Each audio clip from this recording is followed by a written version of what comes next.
मेरे प्यारे बच्चों एवं मेरे साथियों, आप सभी को मेरा नमस्कार। सर्वप्रथम मैं सभी को शिक्षक दिवस की हार्दिक शुभकामनाएं एवं बधाइयां देता हूं। आज का जो दौर है ये बहुत ही एक गंभीर विषय, बहुत ही गंभीर मुद्दा बन चला है और इस विषय से मैं बहुत ही व्यथित हूं, बहुत ही चिंतित हूं। युवा बेरोजगारी, आखिर सरकार को ये क्यों नहीं समझ में आता कि जिस युवा ने उसे अर्श से फर्श पे पहुंचाया है वो युवा इन्हें फर्श से अर्श पर भी ला सकती है। आज ये युवा मांग कर रही है, वही मांग कर रही है जो हमेशा से होता आया है। आखिर जब इतने सारे संवैधानिक संशोधन किए जा सकते हैं तो एक संवैधानिक संशोधन क्यों नहीं किया जा सकता कि इस समय में इतने अंतराल में कोई पेपर कराए जाएंगे और इससे इस समय में इसकी अगली प्रक्रिया होगी और इसके बाद ये फाइनल सिलेक्शन का जो प्रोसीजर होगा ये विद इन 1 ईयर या 1 ईयर 6 मंथ कंप्लीट कर लिया जाए। आखिर क्यों एक एक वैकेंसी 4-4, 5-5, 6-6 साल कोर्ट के चक्कर लगाती हैं या कभी कभी सालों रिजल्ट नहीं घोषित किए जाते हैं। मैं कितने एग्जाम्पल दे दूं आप सभी को, बहुत सारे एग्जाम्पल्स हैं, कोई एक नहीं है जो मैं आपसे कहूं। तो आखिर इस युवा के साथ इतना खिलवाड़ क्यों हो रहा है? यही युवा जो देश का भविष्य बना सकता है, जो देश को कहीं से कहीं पर ले जा सकता है, और उसी युवा को आज इतना निराशा झेलना पड़ रहा है। पूरा समुदाय पूरा व्यथित है इस बात को लेकर। इतने बड़े बड़े जो टीचर्स और सभी जो युवा हैं प्रेजेंट टाइम में इतने बड़े बड़े आंदोलन कर रहे हैं, लेकिन उसका कोई सरकार के ऊपर बेअसर है, सरकार के ऊपर उसका कोई असर नहीं पड़ रहा है। क्यों आखिर सरकार इस मुद्दे को नहीं उठाना चाहती? क्यों सरकार लोगों का भ्रम में रखना लोगों को चाहती है? क्यों लोगों का माइंड डाइवर्ट करती है एक मुद्दे से उठाकर दूसरे मुद्दे की ओर? मीडिया भी आज पूरी तरह से बिका हुआ, क्योंकि मीडिया भी नहीं चाहता कभी युवाओं की बेरोजगारी को उजागर कर सके, क्योंकि मीडिया की भी इस चीज को कभी नहीं समझ सकता है कि आखिर युवा किस तरह से, आखिर इस युवा को कौन समझेगा? क्या वो हमें जज करेंगे जो खुद ही कभी कोई एग्जाम परीक्षा ना पास करके मंत्री बन गए या कहीं आगे बढ़ गए, नेता हो गए? क्या वो हमें आंकेंगे? उनके अंदर इतनी क्षमता नहीं है कि वो स्टूडेंट्स को आंक सके, क्योंकि स्टूडेंट्स 60 मिनट में 100 क्वेश्चन 100 क्वेश्चन करता है और किस रफ्तार से किस चीज से करता है, एक क्वेश्चन शायद उनसे हल नहीं होगा। लेकिन नहीं, आज वो शासन करते हैं, आज वो हम पे नियंत्रण चलाते हैं। अगर मैं कहूं कि सरकार, अगर वास्तव में आप सरकार हैं तो आप कुछ युवाओं के लिए करिए, क्योंकि युवा आपके लिए हमेशा से करते आए हैं। वोट बैंक की राजनीति के कारण आप युवाओं को भुनाने निकल पड़ते हैं, लेकिन क्या युवाओं की बेरोजगारी का कोई मुद्दा आपके पास, कोई पॉलिसी नहीं है कि इनकी इसका समाधान किया जा सके? आखिर आप कब तक सोए रहेंगे? क्यों आप नहीं देखना चाहते? ट्विटर से बहुत सारे हमारे भाई बहन जो युवा हैं, जो बेरोजगार प्रेजेंट टाइम में हमारे साथ हमारे लोग हैं, वो ट्विटर पे अभियान चला रहे हैं, लेकिन उनके ट्विटर से उनके मैसेज डिलीट कर दिए जाते हैं। आखिर क्यों ऐसा हो रहा है? आज हमें दिन आ गया है कि युवाओं, मेरे प्यारे भाइयों, मेरे प्यारे बच्चों, कि आज हमें फिर से ताली और थाली बजाने की जरूरत है। लेकिन आज ताली और थाली किस लिए होगी? स्वाभिमान के लिए होगी। उस दिन ताली और थाली हमने बजाई थी, हमने सम्मान के लिए बजाई थी, लेकिन आज ताली और थाली हम बजाएंगे, आज हम अपने स्वाभिमान के लिए बजाएंगे। अगर युवा आज आप नहीं जागे तो जिंदगी भर आपको पछताना पड़ेगा। ये सिर्फ उन्हीं के लिए नहीं जो वर्तमान समय में प्रतियोगी परीक्षाएं देते आ रहे हैं, ये उन युवाओं के लिए भी है, उन प्यारे बच्चों के लिए भी है जिनका भविष्य भी संवर रहा है। वो कल भी प्रतियोगी परीक्षाओं के दौड़ में आएंगे। लेकिन जब समाज इतना भ्रष्ट है, जब सरकार इतनी भ्रष्ट है, तो कभी आपको भी उसी दौर से झेलना पड़ेगा मेरे प्यारे बच्चों, जिस दौर से आज की युवा पीढ़ी, जो जनरेशन जो बेरोजगारी का दौर झेल रही है, उसी दौर में, उसी दंश में आपको भी कूदना पड़ेगा।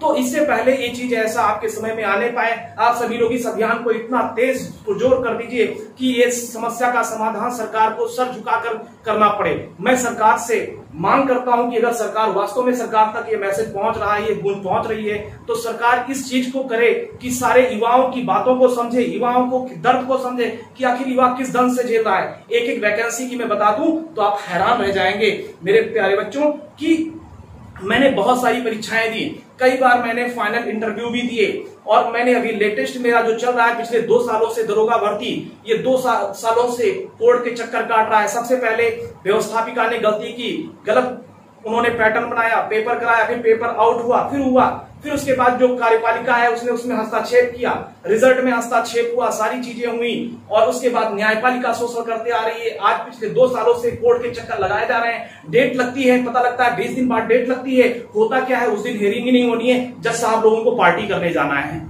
अब आप सोच सकते हैं कि उस युवा के ऊपर क्या बीती होगी, उस बेरोजगार के ऊपर क्या बीती होगी, जो एक एक पल उसका कैसे गुजरता होगा, उसके माँ बाप की आस कितनी लगी होगी। उन युवाओं से पूछिए, उन प्रतियोगी परीक्षार्थियों से पूछिए, होली नहीं मनाने जाते हैं घर, रक्षाबंधन बहनों से राखी बंधवाने नहीं जाते हैं, सिर्फ इसलिए कि अगला एग्जाम में क्वालिफाई करूं। लेकिन सरकार इस चीज को कभी नहीं समझ पाएगी, सरकार इस चीज को कभी उस दर्द को नहीं न उसे कभी सामना किया है तो उस चीज को कभी नहीं समझ सकती। ये दर्द सिर्फ हम युवाओं के बीच में, हम बेरोजगारों के अंदर ये व्याप्त है, पनप रही है। क्यों? क्योंकि हम इस दंश को झेलते आ रहे हैं। कितना धैर्य रखें, अब ये धैर्य की सीमा हद हो गई है।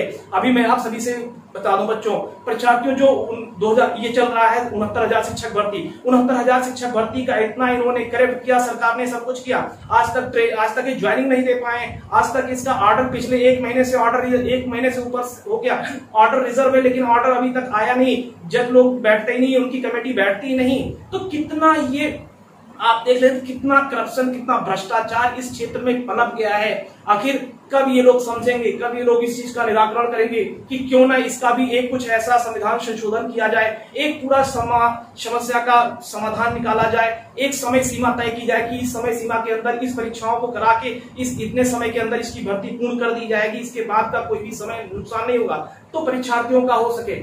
बहुत ही व्यथित, बहुत ही पूरा समाज जो हमारा युवा बेरोजगार समाज है आज बहुत ही व्यथित है, बहुत ही चिंतित है।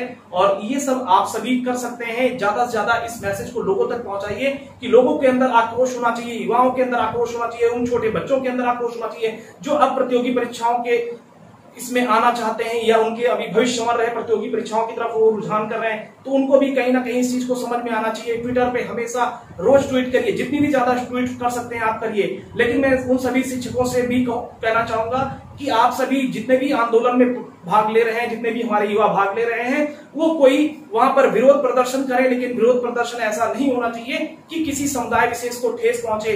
विरोध आप करिए, आप अपने से करिए, जैसे कि हम कर रहे हैं ऐसे सभी लोग विरोध करिए और सरकार का पुरजोर विरोध करिए, घोर विरोध करिए इस नीति के लिए कि इस पॉलिसी को भी वो सही करें और युवाओं के रोजगार के बारे में भी वो सोचे। चाहे वो यूपी हो, चाहे बिहार हो, चाहे सेंट्रल गवर्नमेंट की कोई भी वैकेंसी हो, कोई भी वैकेंसी 1 साल 2 साल के भीतर पूरी हो ही नहीं पाती। एसएससी का रिजल्ट बीत जाता है, 2 साल बीत जाता है, उसका नहीं आता है। नीचे यूपी, अगर यूपी लेवल के स्टेट एग्जाम देख ली जाए तो यहाँ पर अगर केवल यूपीपीएससी छोड़ दिया जाए तो जितने भी एग्जाम्स होते हैं वो भी कभी 2 साल 3 साल के अंदर पूरे नहीं हो पाते। क्यों? क्योंकि इतना करप्शन, इतना भ्रष्ट इनकी नीति है, इस वजह से नहीं हो पाता है। तो आइए दोस्तों, हम सब साथ मिलकर इस चीज का प्रण करते हैं कि हम ये आंदोलन तब तक जारी रखेंगे जब तक सरकार हमारी इस मांग को नहीं मान लेती, जब तक इस मांग को पूरा नहीं कर देती, तब तक हम रुकेंगे नहीं और हम डटे रहेंगे। अभी नहीं तो कभी नहीं, ये नारा हमारा होना चाहिए कि अभी नहीं तो कभी नहीं। अगर आज हम नहीं जागे तो हम कभी नहीं जाग पाएंगे। आज हमने अगर सरकार को नहीं जगाया तो सरकार कभी भी हमारी बात नहीं सुनने वाली है। इस चीज को आप प्रण बांध दीजिए। जब तक इस चीज को आप प्रण बांध कर नहीं करेंगे युवाओं, तब तक आप आगे नहीं बढ़ पाएंगे। मेरे प्यारे बच्चों, आप सभी भी इस चीज को समझिए और जितना ज्यादा आपसे हो सकता है उतना इसमें आप सपोर्ट करिए, समर्थन करिए, ट्वीट करिए, रीट्वीट करिए, जितना आप कर सकते हैं। मोदी को ट्वीट करिए, मोदी जी को करिए, प्राइम मिनिस्टर को करिए, पीएमओ को ट्वीट करिए। तो ये अभियान हम लोगों ने चला रखा है। जितने भी हमारे समुदाय के जितने भी शिक्षक गण हैं या जितने भी युवा बेरोजगार हमारे साथी हैं, सभी लोगों ने इस आंदोलन को कंटिन्यू रखा है आज पिछले 4-5 दिनों से। तो ये आपका हैशटैग मैं भी बेरोजगार ये होना चाहिए, ट्विटर करिए, अभी नहीं तो कभी नहीं। Speak up for SSC railway students, speak up for 69,000 teachers training. और दोस्तों, हमने प्यारे विद्यार्थियों में बताया ताली, थाली और बेरोजगारी। ताली थाली की बात हम इसलिए कर रहे हैं क्योंकि माननीय मोदी जी ने, जो हमारे प्रधानमंत्री हैं, उन्होंने, यशस्वी प्रधानमंत्री मैं कह सकता हूं, लेकिन उन्होंने सम्मान के लिए तो ताली बजवा दी, थाली बजवा दी। लेकिन आज युवाओं, मेरे प्यारे बच्चों, मेरे प्यारे दोस्तों, आज दौर है, आज समय आ गया है कि आज फिर से हमें ताली और थाली बजानी है, लेकिन ये हमें अपने स्वाभिमान के लिए बजानी है। तो आइए आज सब साथ मिलकर हम लोग शाम को 5 बजे 5 मिनट के लिए छत पे जाकर ताली और थाली बजाएंगे और 5 मिनट के लिए बजाएंगे और हम इस चीज को मैसेज देंगे, संदेश देंगे, वीडियो बना के यूट्यूब पे डालेंगे, शेयर करेंगे ज्यादा से ज्यादा। अगर आप नहीं शेयर कर सकते आप मुझे शेयर करिए, मैं अपने माध्यम से शेयर करूंगा। हर जगह ये मैसेज जाना चाहिए कि आखिर आज की युवा बेरोजगार अब उस तरह से नहीं है जैसे वो हमेशा से सरकार उनकी प्रताड़ना करती आ रही, सरकार उनका शोषण करती आ रही है। आज के युवा जाग हैं और ये जागरूक हैं और आज ये पूरा समाज को दिखा देना चाहते हैं, पूरे सरकार जितने भी नेता हैं उन सभी को दिखा देना चाहते हैं कि आखिर युवा शक्ति है क्या। युवा शक्ति इस देश की सबसे बड़ी शक्ति है और यही होनी चाहिए। तो दोस्तों, मैं इसी के साथ आप सभी से विराम लूंगा और कहूंगा इस पूरे जितना अभियान है, जो मेरा अभियान है, आंदोलन है हम सभी का, इसमें आप सभी बढ़ चढ़कर हिस्सा लीजिए। आप सभी को धन्यवाद।